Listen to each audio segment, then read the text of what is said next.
everyone. My name is Kaylee DeLand, and I'm the Senior Outreach Coordinator for Congressman Mark DeSaulnier. I want to thank you all so much for joining us tonight for the Congressman's Town Hall. I'll first share a brief run of show.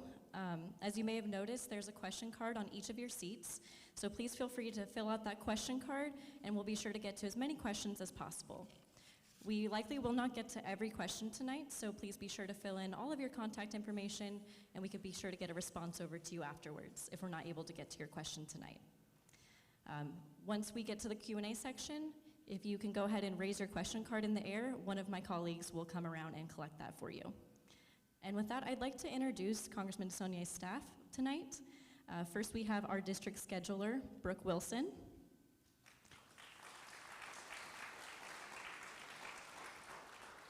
And we have our district caseworker, Alex Stone.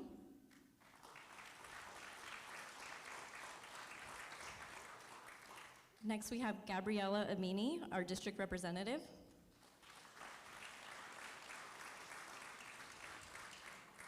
And we have Ryan Thomas Brown, our deputy district director. And we have Janessa Oriel, our district director.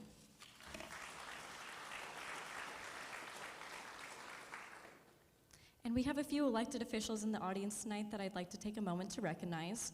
So first, we have Martinez City Council member Satinder Mali.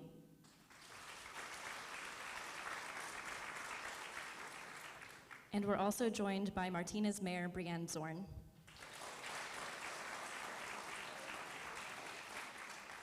And just real quick, did I miss any other elected officials? Okay, wonderful. Yes. All right, and I'll now turn it over to Mayor Zorn to welcome everybody to the City of Martinez and to introduce the Congressman.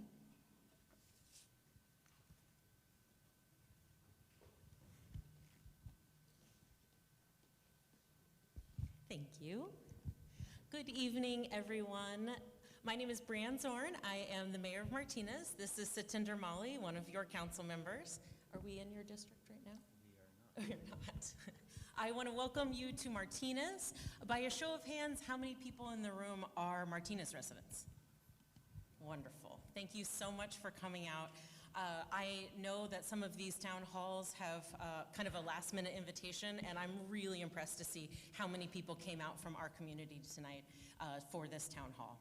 I also want to welcome you to John Muir Elementary. I'm a parent here. My son is a 5th grader, so you might see him running around in the background. So I hope that tonight John Muir Elementary hosts everyone very nicely. So I just want to say a few small words. It's been kind of a rough month politically, and I know that the Congressman is going to be talking about a lot of issues that are on the federal landscape, so please ask him all the questions that you have. I want to invite everyone, if you have any questions on the local landscape, don't hesitate to come to our next council meeting, which will be next Wednesday at 7 p.m. at City Hall, downtown Martinez. A lot of the issues that we're seeing at the federal level trickle down to the state, trickle down to the county, and ultimately trickle down to us. So we have to deal, just as you do, with the repercussions of decisions that are being made on the East Coast of our country. So I want to thank the Congressman for thinking about Martinez, coming here to have the town hall, and I hope that everyone gets their questions answered this evening. I want to thank the Congressman for all of his dedication to the City of Martinez. He has been quite an ally over the past several years, and we really appreciate his support. So with that, I want to welcome Congressman Mark DeSaulnier.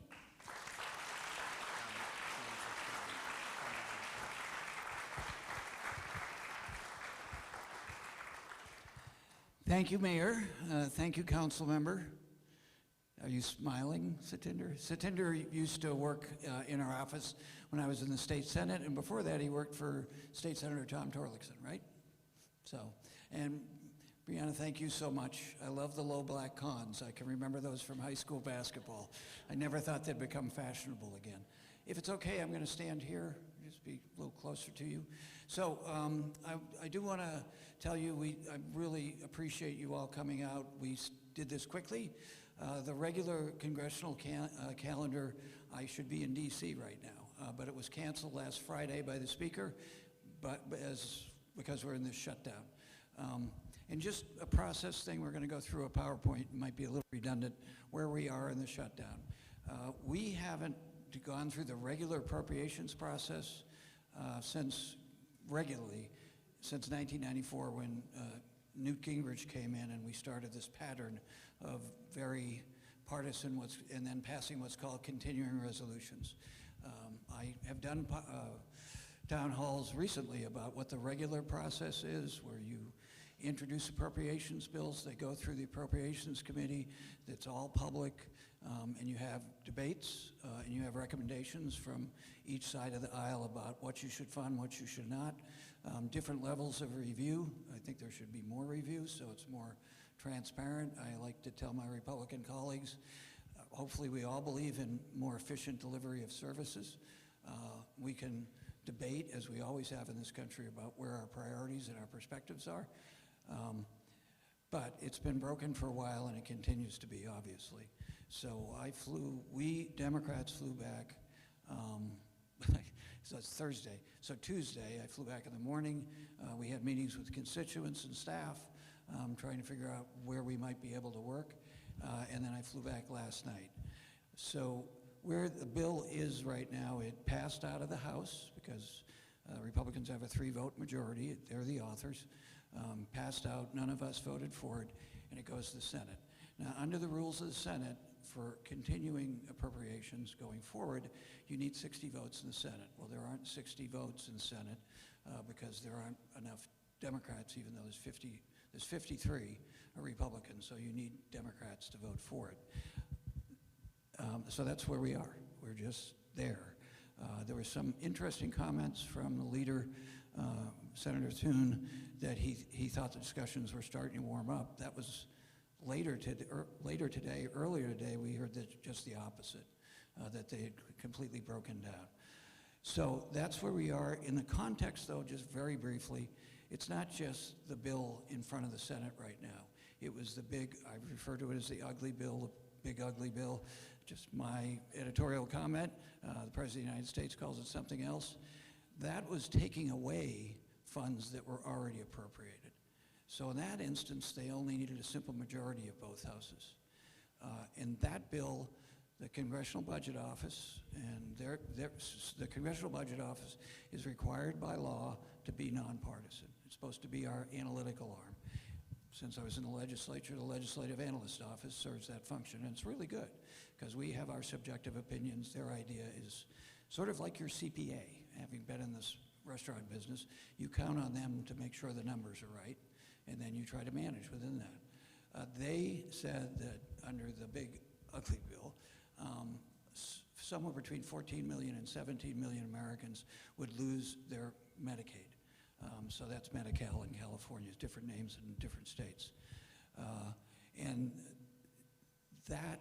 So that's a big part of that. And then this one, you have the SNAP cuts. So there are 107,000 people in just Contra Costa. I represent most of Contra Costa. I split Martinez with Congressman Garamendi. We're on my side of Martinez in this location. And then I represent Dublin in Alameda, but most of it's in Contra Costa. In Contra Costa, with 1.2 million population, 107,000 Contra Costans qualify for SNAP. It's $6 a day. It's been vetted. Are there abuses? Yes, there always are. We try to eliminate them, but $6 a day to make sure that people get enough nutrition so that they can work. Most of the people who are on SNAP in the Bay Area and the country are working either full or part-time.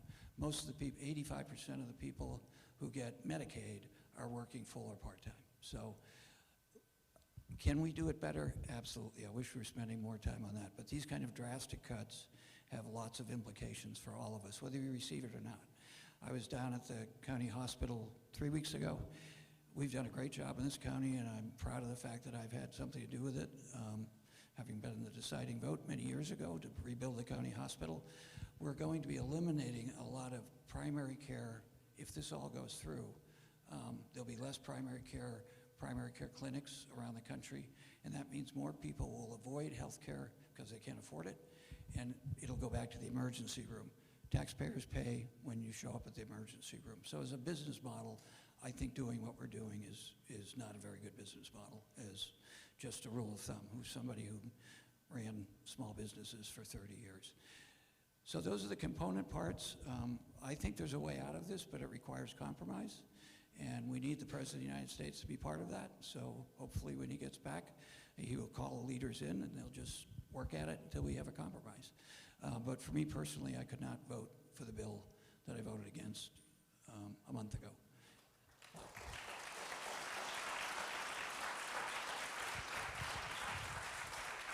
So this just, it's always hard to define politics and policy, and since we're a few days before an election day, this is just a disclaimer. When we're in these town halls, obviously we're going to talk about policy, but I can't do campaign things here because you're all paying for it. So I'm the ranking Democrat on the House Ethics Committee. I spend a lot of time reviewing ethical behavior by Republicans and Democrats, and sometimes we don't. So it's important to understand that there's a line here, and if I'm campaigning, you're taxpayers, Republicans and Democrats. So if we want to talk about Prop 50, for instance, I have to be very limited about what I can talk about. Next. So I pretty much gave you all of this. For all of you, how many people have been to our town halls before? Just raise your hands. Okay, you know the drill. This is going to go quickly. If I go too quickly, you can go to our social media or our website and see the details of this. But that's just the basics. So that's the 1, 2, 3, fourth bullet is why I'm here. Tomorrow, we will find out on Friday whether we go back next week. So I should go back on Tuesday according to the House calendar. You can look this up, it's online. But then the speaker will say in what's called a pro forma session tomorrow, and that's the last time he's allowed to do, the latest he's allowed to do it, he will let us know whether we're flying back or not. And my inclination is to think we're not, because we haven't had any kind of indication of movement in the Senate. Now, we could be back there working on other things, but the Speaker has decided, and the majority in both parties, to shut us down from doing that as well. My staff, our staff, aren't getting paid, but they're still working. I'm not getting paid. Constitutionally, members of Congress, I don't know why we do this, I have some ideas why. We continue to get paid, even though our staff and most of the federal staff does not get paid. Air traffic controllers, I'm on the Transportation Committee. I spend a lot of time on aviation. I've been talking to them. We have 3,000 vacancies amongst air traffic controllers. They're really tough jobs. It's very hard to get people to stay. Turnover rate's high. And they live in urban areas where the cost of living is higher, like the Bay Area. That's where most of the big airports are. So it's I'm going to talk to the head of the union tomorrow just to see how they're doing. But they're working really hard, and they're not getting paid. So they're not getting paid. I chose not to get paid as well. I don't think I should get paid when my staff and these other people aren't getting paid.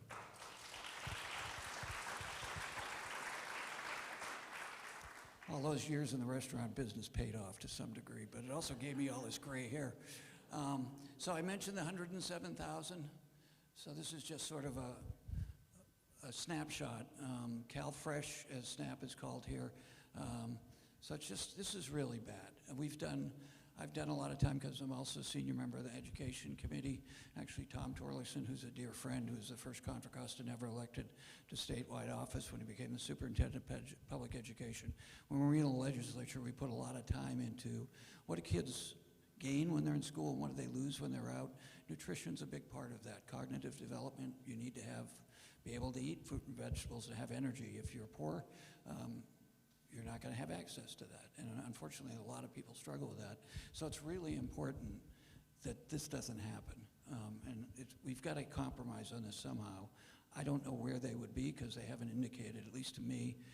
And I'm very progressive, reflective of the area, but I used to be a Republican. When I tell people under 40 that, they're horrified. But I voted the same way I do now. But we've got to figure out a compromise here.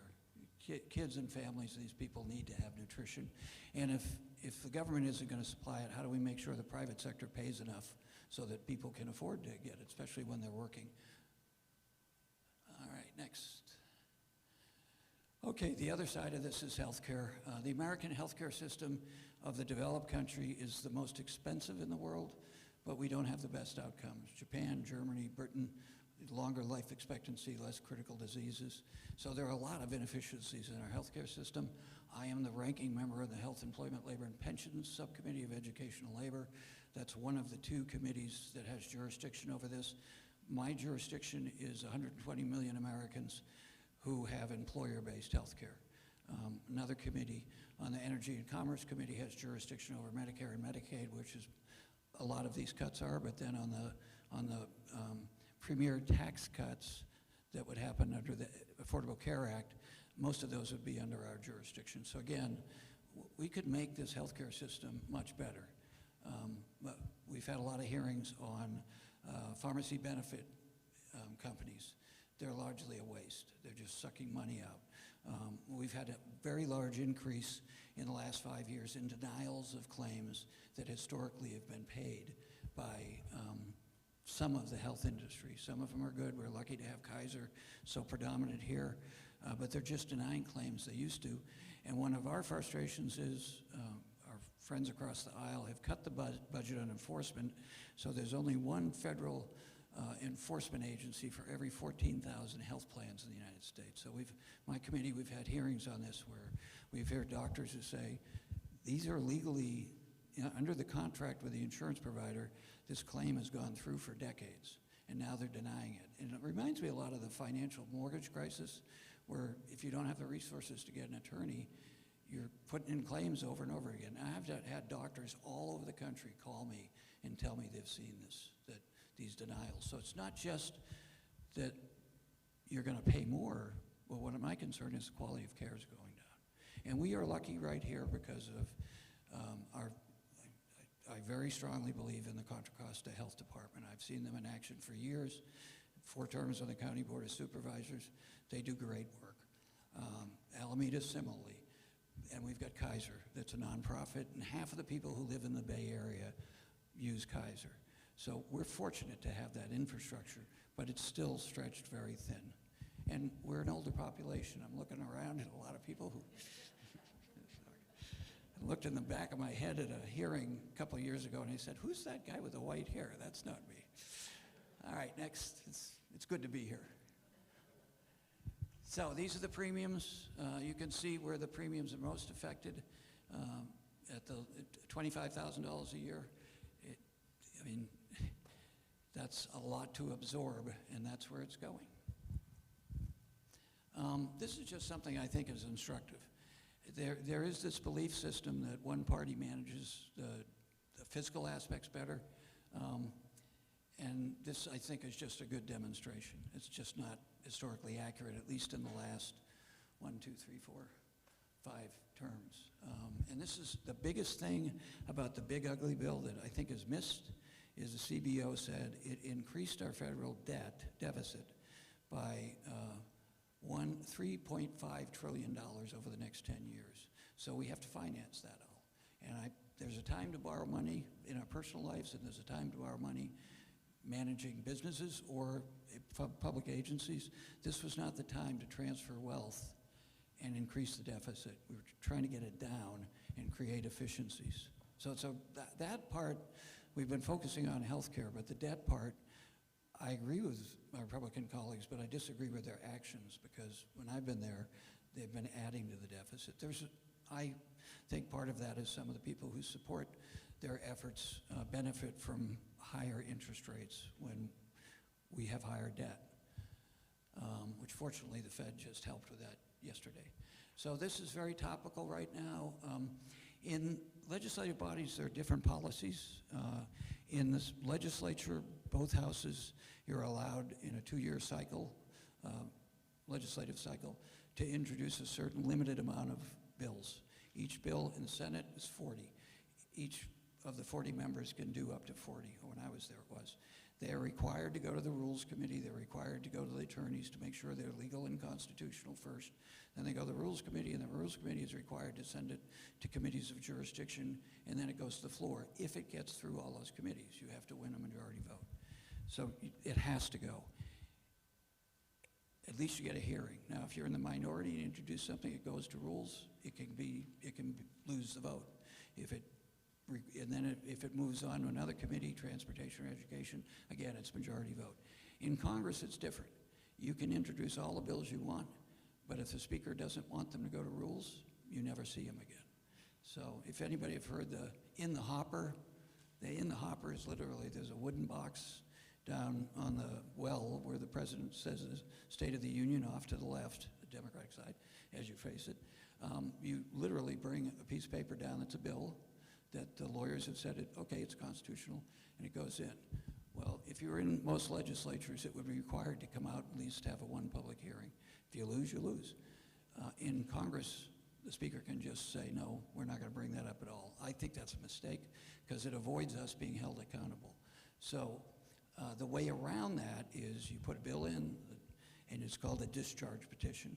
So if 218 members go down to the well and get their notarized signature on it, when you get to 218, it requires the speaker, by our rules, to have a vote on it within 48 hours. So this is important because we have a discharge petition right now that would be a bill that would say you have to release, the Department of Justice has to release the Epstein files so the public can see it. Now, if it passed the House, it would have to go through the Senate and then go to the President. The importance of this is, and the next slide is, if we got one more signature, he would have to have everybody take a vote, yes or no. And they don't, many of my colleagues on the other side do not want to have to vote for or against it. I think that's wrong. I think it should be more like the legislature, where if you don't want to vote for it or against it, you have to explain to the public why you don't want to do it. So it's a problem institutionally. It'd be hard to change. So this is where this is important. Raul Grijalva, who used to be the chair of resources when we were in charge, he passed away. His daughter got elected. This is another reason why we're not in session, because by the rules, the next time we're in session, she has to be sworn in. Why is that important? Because we have 217 votes on the Epstein discharge petition. She would be 218. Within 48 hours, the speaker would have to have a vote, and then members would have to be on record. I would vote to release them. A lot of people don't want to be on record voting against it. This is my belief, is there's pressure on them not to do it. And I think, people say, well, so-and-so was on it, Clinton was on it, or, whoever. That's beside the point. People should just be able to see it. If Democrats did bad things, they should be held accountable. Same for the other party. So this is really interesting, and it's an important part of the shutdown that I don't think gets enough attention. And if there's nothing in it, well, what's the problem? Since a lot of you have been here, or been to our town halls before, immigration is broken in this country. It has been for a long time. My belief is that people like Steve Bannon, and we've had this in our country before, like the tension between immigrants and people who are here, and it's good politics to some people. We need to fix our immigration. We had a bill the session before I got there when Mr. Miller was still there. It was called the Gang of Eight, 4 Republican senators, 4 Democrats. It was a bill that and it passed out of the Senate with like 70 votes out of 100 Republicans and Democrats. It would put money into the wall, into making sure we'd slowed this down, and I believe it was 20 years once you signed up to go through a process where you had a job, you didn't break the law, and then you would be here legally, but then you could apply for citizenship. That went over to the House. John Boehner, in his autobiography, said what happened there is a few Republicans came in the House and begged him not to bring it up for a vote because they didn't want to vote for it. So at that point, the same thing happened. The bill disappeared, even though it got 70% of the senators, Republicans and Democrats. McCain and Rubio were 2 of the 4 Republicans, and Schumer and Durbin were 2 of the Democrats. We've had subsequent bills to that. Again, they never get a vote. So if you want to fix immigration, put some bills on the floor, there are plenty of them, and let us all have to go through the process, explain ourselves, and be held on record, yes or no. But now it's just this sort of amorphous, people saying those people are invading, they're all criminals. That's not true. But we do have a problem. We want to make sure that there's a process for people to come to this country and immigrate and do it fairly and be consistent with treaties we've signed internationally in our own law. My own feeling is, having been a history major and written and read about this, our history, I'm predominantly Irish Catholic Boston. I listened to my mother talk about how her parents came to Boston and what the immigration laws were there. There's a way to do this, folks, and it's not easy, but just ignoring it and saying we're being invaded isn't the reality. Also saying they have higher crime rates. Actually, again, Congressional Budget Service and others have, immigrants in this country right now, whether they're documented or not, have lower crime rates than the general population. So we need to be consistent about the facts. And then we can go through the process of debating in public. So that last one, just on the bottom, the big ugly bill, this is part of what's costing us money in health care. It's more money for ICE. Now, it's just the way we're doing it right now is awful. It's a mess. It needs to be fixed. But the way they're doing it, in my view, is making it worse. And it puts a lot of conflict between states, public safety people at the state level, the local level, and the federal level.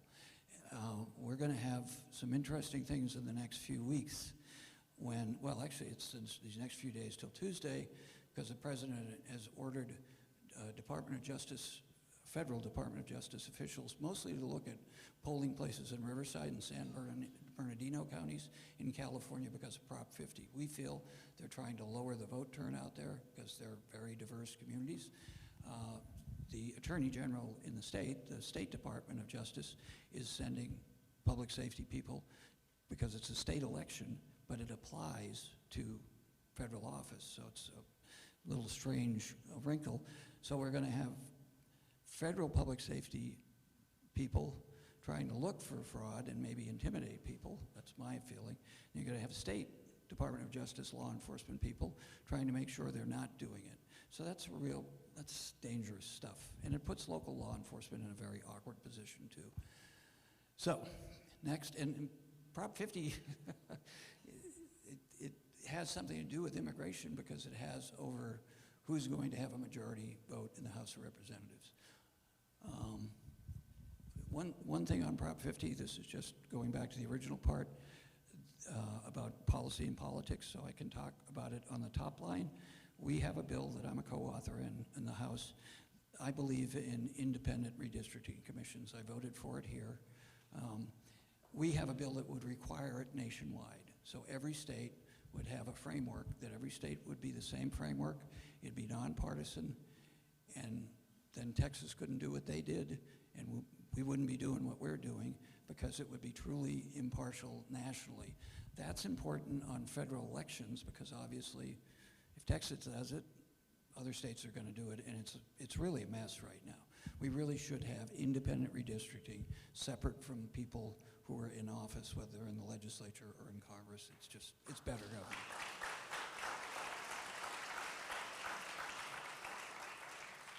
All right. One of the things a lot of us are most concerned about, the Insurrection Act is is a statute that gives sort of undetermined but very broad authority to the President of the United States to invoke the Insurrection Act if there was a rebellion.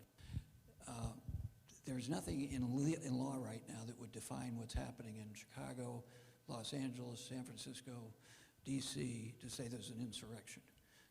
So the courts have been siding with the opinion that what he's doing is too broad given the circumstances. So one of my concerns is if we get knuckleheads who start doing stupid things like breaking windows, which we don't want, then that's a trigger to have people say, oh, we've got to send the Marines in. And just yesterday when the president was in Japan, I believe I read that he mentioned that he might not just do the National Guard, he might actually have active duty, which is illegal. And so we'll have to go to court to get the courts to say, no, you can't do that, which the courts have, Republicans and Democratic appointees have cited.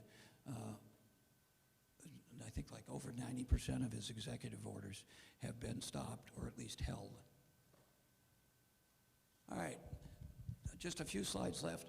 This is, in my view, what is wrong with our how polarized we are. Citizens United. So 1990, you didn't allow expenditures outside a federal election. I would have to raise money. I would have to let the Federal Elections Commission know where I raised the money. I would have to comply with the rules. You can't raise more than X amount of dollars from individuals. You can't raise money from corporations. Then the Supreme Court, driven by the Koch brothers network with a lot of money, decided on a 5-4 vote to change precedent. The precedent before was that money didn't equal free speech. They changed that and basically defined it as if you've got money, as long as it's outside of the campaign. So if somebody's doing an independent expenditure, they can't talk to the candidate, and I can't talk to them, or the candidate can, but they can spend whatever they want. This is what allowed Elon Musk to spend $250 million in the last election on federal campaigns. That's not democracy, folks, in my opinion. So this has been a huge problem, and you can just see how much it's gone up. And it's disproportionate to one party, of which I used to be a member, but I'm no longer a member. So this is the basic problem. And then the next slide is what fueled that. We have the largest concentration of wealth in the history of the country, arguably, or close to the Gilded Age. So we've let this happen over the last 40 years, and there are a lot of specific tax laws that we've done. Anybody here cash buybacks? So if you're a publicly traded company, you can decide to let people split shares, and, well, we never used to allow that. In the Eisenhower administration, we wouldn't allow that.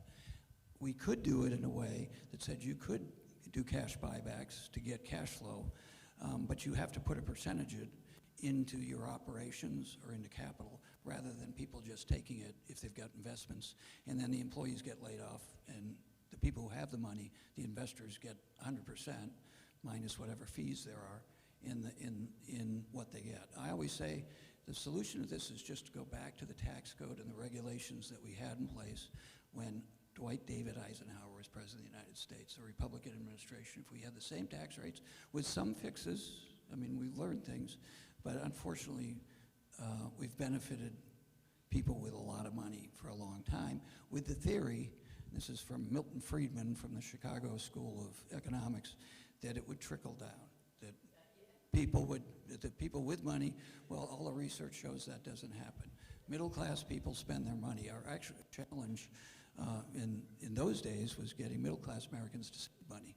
Now it's really hard for them to save money because too much of it is going to that end. Abraham Lincoln, one of his great quotes that nobody hears very often is, Lincoln said, wages and labor and capital must always be balanced.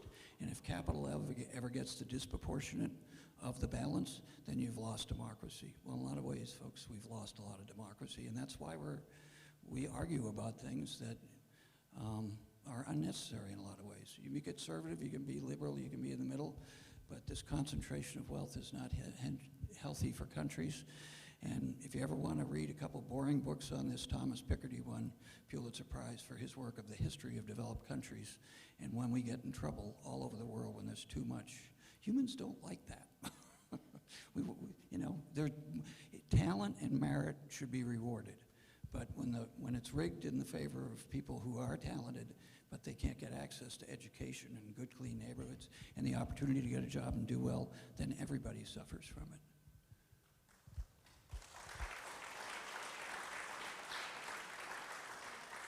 And this is just, thank you for those of you who have allowed me to be your representative, but there's something really special about walking into the East Wing of the White House. I mean, you think of the history, and it's all gone now. So that's on the side of the building where the Treasury is. That's where if you went on a tour, you would go through. It doesn't exist anymore. It's going to be replaced by a large ballroom. I wanted to show this because we believe it's completely illegal. He didn't have the authority to do it, so we're in court, but it's already, the damage has been done. So we're going to have this ballroom, if it gets finished, that's going to be bigger than the White House in terms of the height. So just sort of an example. And this is the last slide. This is the problem. If you've come to mind, this is one of my favorite slides. This is a Piketty slide, 1950. Now the red line is wages as a percentage of the GDP. So remember that Lincoln quote. The blue line is capital. So look at, in the 50s, Eisenhower, they were really balanced. And that was because of a lot of things, but part of it was a very progressive but efficient tax code and enforcement. And then when we got to 2000, it really started to consistently split. So I call this the Jaws graph. This is the problem with the country. There's too much. If you've got money and investment, there's nothing wrong with that. But the rules are different from what Lincoln said. They advantage people who are lucky enough to have a lot of investment, and the more you have, the more you get. That doesn't have to be that way. We could change stock buybacks. We could change a lot of the things we did that would stimulate the economy for everybody, but they did not. Okay, so we'll take questions.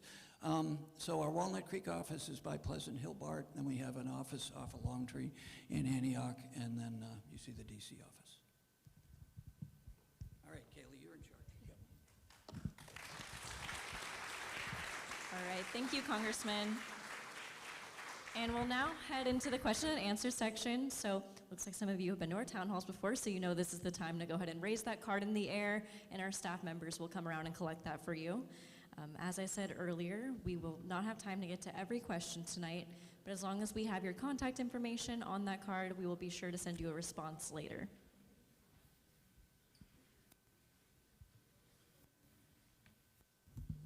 Ooh, Kaylee, they look a lot different from up here.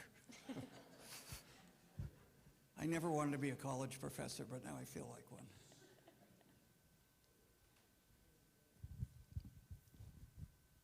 So while they're bringing those up, I do want to thank, again, the City of Martinez, the Martinez Police Department.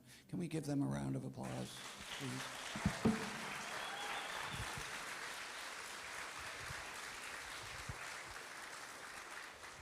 The home of the martini. I've served a few of those. All right, and with that, we'll go ahead and jump into the first question. This question is from Tiana. She says, my husband was in a car accident in February 2023 and had lost his left eye. He was on state disability for a year and applied for Social Security in April 2024. He was denied in April 2025. We applied the case, and it has been with Glendale office since May 2025. I've been calling every week to get an update, and I can never get an answer except, sorry, it's a bit of a long question. He's not been assigned an analyst. The Glendale office can rarely answer anything outside of callback and either no time frame or maybe a year. Today I was told another year and to talk to my congressman. So my question is, what are people supposed to do in that situation? Call us.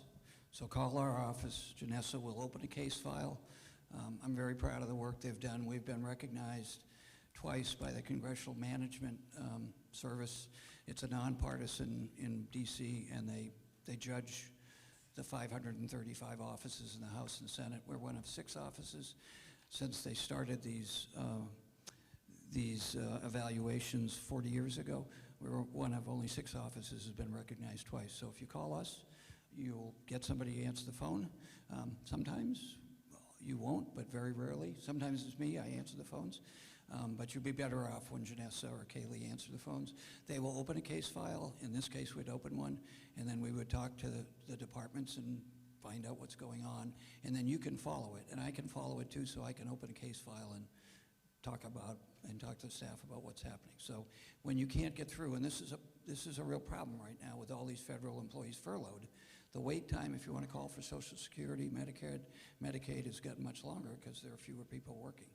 So that's a problem until we get government reopened. Thank you. Call us and be patient, because we've got 15 wonderful staff people between our 3 offices, and they do a great job. Try not to get in trouble by giving them more work. Thank you. This next question is from Terry. It says, will furloughed federal workers get back pay when the shutdown ends? We hear that Trump threatens to withhold it. That would be illegal. So by law, they've been no interest. Well, that's the problem. So then we have to go to court. We even be the minority or with partners outside. In the Democratic caucus, we have a rapid response team, and it's led by Congressman Joe Neguse, attorney from Colorado, and Congressman Jamie Raskin, who's a nationally recognized constitutional attorney from Maryland. Both of them are good friends. Jamie's extraordinary. I was on the oversight committee with him for 8 years when the Mueller and Cohen hearings were going on. So we work with outside partners. If you want to see a nonprofit, nonpartisan that follows this and does a lot of the work, it's called Democracy Forward. You can look them up and you can look at case files. So when you get discouraged and say he's doing whatever he wants, you should be. But we're winning in court. But that's one of the reasons why elections are important, is to hold us all accountable. And that's why we have 3 branches of government. Now, I don't agree with particularly the Supreme Court all the time, but on this case, if you go to that Democracy Forward or the Brennan Center for Law, both of them are nonprofits. They're required by IRS statute to be nonpartisan, but they do a lot of the work and take these cases to courts. Now, he's gone after their funding, so this is a real battle. But in those cases, I had a constituent call, who I call back. My God, these cases are just break your heart. They had a history of cancer on her husband's side of the family. Husband had died of cancer. Oldest son had died of cancer at 30. Her youngest son was a federal employee in Texas, and he had been furloughed, and he had just started to be treating for Texas cancer. So he's not getting paid, and he's starting to go through treatment in what appears, at least, to be a genetic disposition towards cancer in the family. So imagine being somebody's mom and calling a congressional office and say, what do I do? My son's not getting paid. And he didn't do anything. He just got left out. So this is hard stuff. But call our office when you have questions, but it's really unfair. And again, as somebody who's managed people, different circumstances for a long time, whether it's a restaurant or a federal government, how do you get good people to go to work for you when they don't know if they're going to get paid or they're going to be treated like this? Not for anything they did, not for any kind of analysis for discipline, or it's just not, how can you run an effective organization? I don't know why anybody, irrespective of party affiliation. I've had this conversation with some of my colleagues on the other side. This is no way to manage an organization. Dwight David Eisenhower wouldn't do this. Thank you.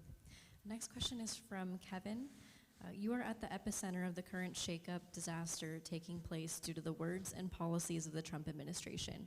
What do you do to keep hope and optimism alive? Oh man, that's a great question. Are you a therapist by any chance? No, all kidding aside, this is, I grew up outside of Boston. I remember as a kid driving by the battles of Lexington and Concord. I just grew up with that presence of the American history and our struggle and what Jefferson said, the last best hope of mankind. So it's really hard to watch this up close and to have friends on the other side who are very conservative, but they're principled conservatives. And it's hard to watch. And I think it's completely unnecessary. We've got a relatively good economy. Why do we have all this? We can go through and look at where we can do a better job. And that's the part I love about the job. But this is really hard. Now, the thing about that, though, is I think of Thomas Paine. One of his famous lines at Valley Forge, really a great American, underestimated in the founders. He said, the times have found us. And he also said, this is no time for, what's the famous expression I'm spacing on? For sunshine patriots. These are the times people show up and work through this and stay at it.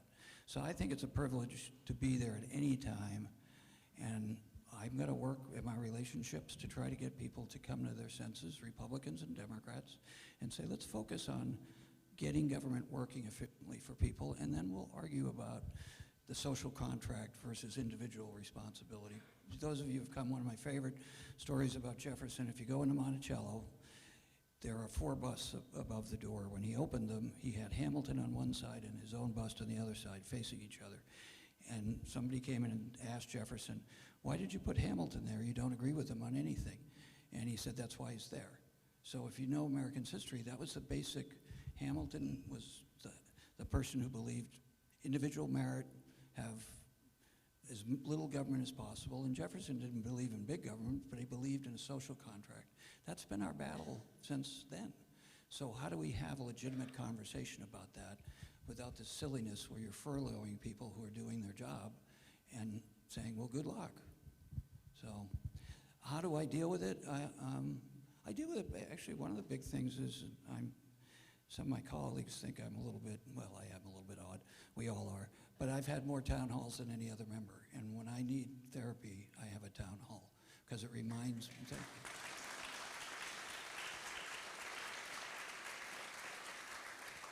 you. It reminds me that it's okay to disagree. But under the circumstances, we still have to put the fate of all Americans ahead of our differences. And I don't know why we've gotten so separated. My feeling is some of it is the impact of social media and our inability on how we get information to put ground rules around it. So social media and the gun industry are two industries where you can't sue them because of consumer practices. It's called Section 230. So I'd like to change that. And then the parameters are just if you're using your product, like a refrigerator, a car, or anything, and you're doing it in a way that is not consistent with how you market it and people are being damaged from it, you've got to go to court. Under the effective statutes, you've got to argue you're not trying to hurt people. Well, social media doesn't have that kind of responsibility. And the theory was, when the internet and social media was starting it, let them have time to get to critical mass. Well, who would argue that Meta needs a break on making money at this point? And I don't like unnecessary lawsuits, but then again, as a former business owner, if you know you're liable, you're just human nature, you're more likely to make sure that you're, in the restaurant business case, you make sure you're not over-serving people who might get in a car and hurt somebody, because you know you're responsible. So it's the same thing with this company. And this instance, and there's a lot of research on this, it's fairly new, but it's how we get information. And my feeling is Walter Cronkite, the New York Times, the Wall Street Journal used to work pretty well, but we now have a lot of people who get it from unnamed, unknown sources who are not being very truthful, and they should be liable for. But this country decided at the beginning, too, in something called caveat emptor, and that's buyer beware, which flipped Roman law because we wanted people to take chances. So that's sort of rung amok with certain industries. Thank you, Congressman. Was that a question about how did I put up with it? I went a long way with that. All right, the next question is from David. It says, can ICE agents be arrested for illegal treatment of immigrants, or are they exempt? Well, this is one of the dangers to what I said before. So we have reminded the president and individuals, if you are a federal agent, in this case in California, and you break a state law, you're liable, and the Attorney General, the District Attorney, can indict you under probable cause. So this is one of the tensions, actually, just this weekend over polling places, I think. This isn't ICE, but these are federal agents.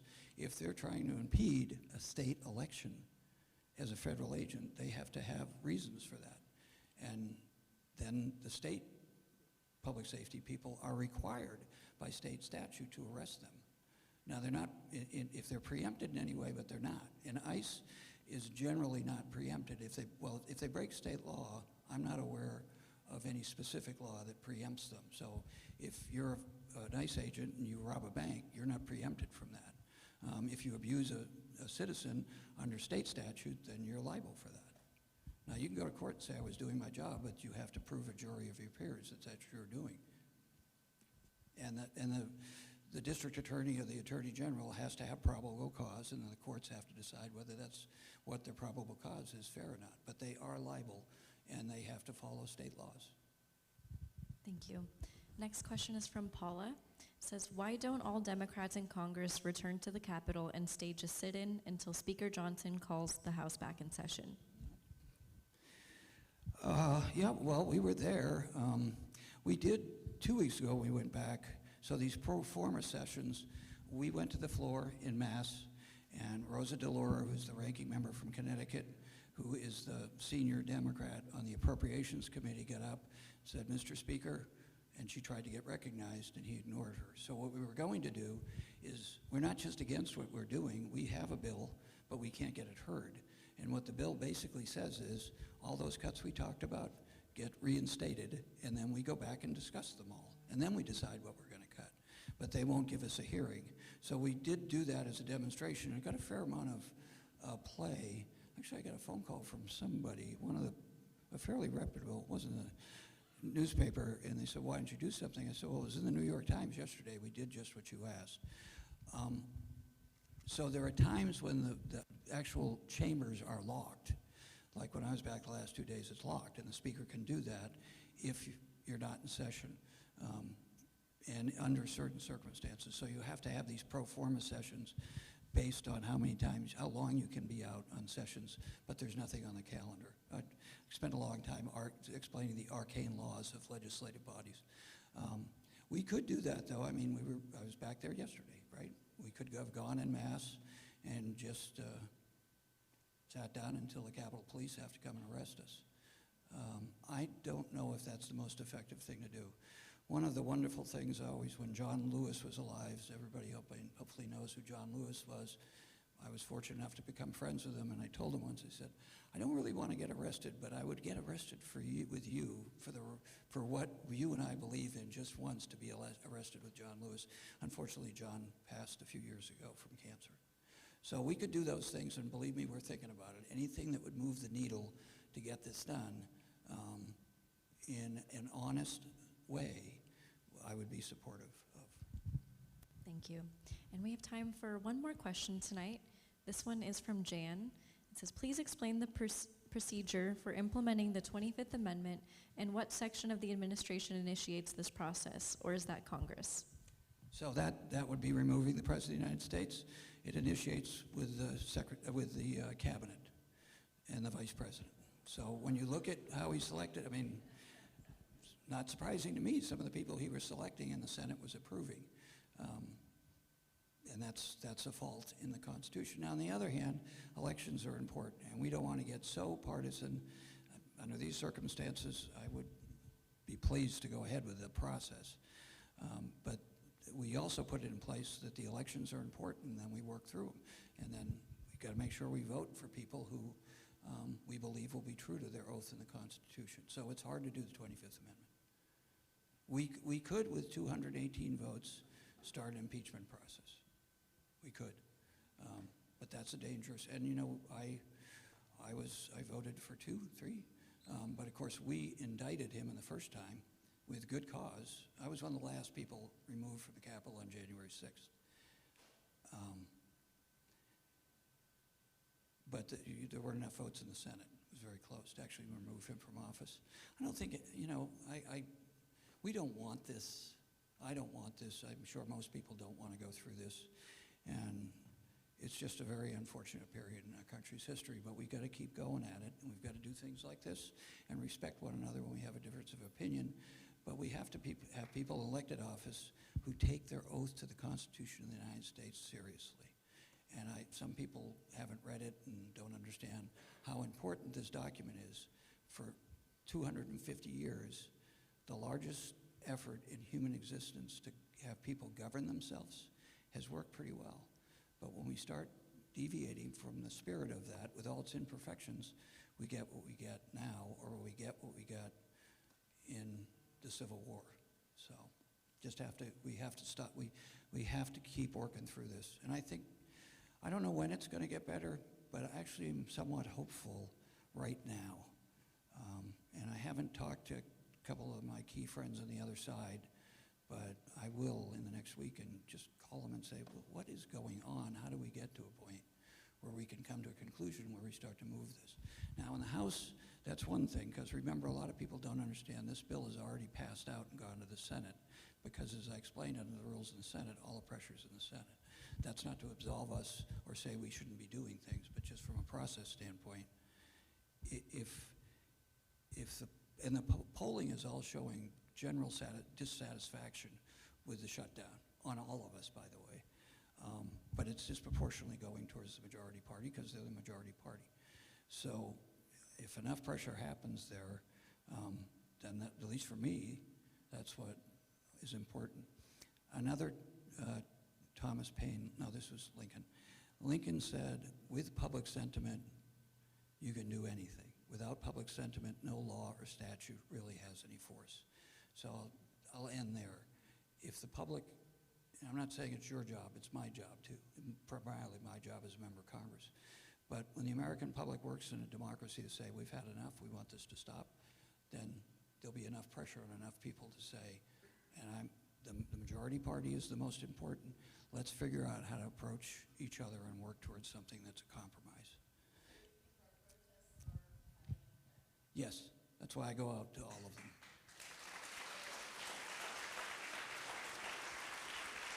Just an anecdotal story, wonderful moment at Civic in Ignacio Valley Road about a month ago. A group of us were out there, and a man came up and he said, "I know who you are, I even voted for you." And I'm like, "Oh, how's this gonna go?" And we talked to him for a while, and he had an accent. He said, "Well, this is a waste of time. It never works." And there was a Vietnam veteran behind me with an American flag.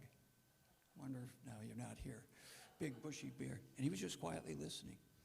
And this man kept saying, "When has it ever worked?" And the veteran said, "Vietnam." And then somebody else said, Vietnam, Cambodia. And then I said, "How about the American Revolution?" So this public sentiment makes a difference. Last night, I'm digressing again, there was a wonderful thing off campus with Ken Burns. Everybody know who Ken Burns is? What a national treasure. So he was doing a conversation about his new documentary, The American Revolution. And he said this at part of it. He said, it's Americans getting out in the street and exercising their rights as a citizen. So I think it works. And the problem right now, though, is the country is so divided, particularly dug in on one side, the majority side, that trying to get people who are open-minded about it is a narrower group of people than I've ever seen nationally. But you've got to do it. You've just got to keep doing it. And respecting people who disagree with you, but not disrespecting the Constitution of the United States. For all of its imperfections, it's worked really well. So.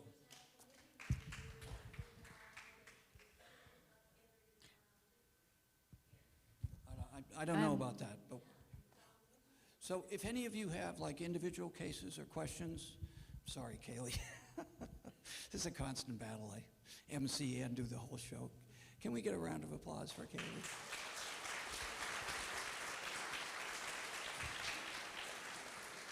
They rotate who has to try to manage me up here, so she got the short straw this week. I don't know about that, but I'm happy to talk to you about it. We're not going to be able to answer all the questions, obviously, but we will attempt to as long as we have your address. And if you want to talk further, you can always call the office, and I will meet with you in person. Sometimes it takes a while just because of the schedule. So thank you all, and I'll turn it back to Kaylee to close it out. Just want to thank you all for joining us tonight, both here in person and via live stream. I'll turn it back to the Congressman if he has any closing remarks. No, I think I've talked enough. I just really want to thank you. It's inspiring to have you all here.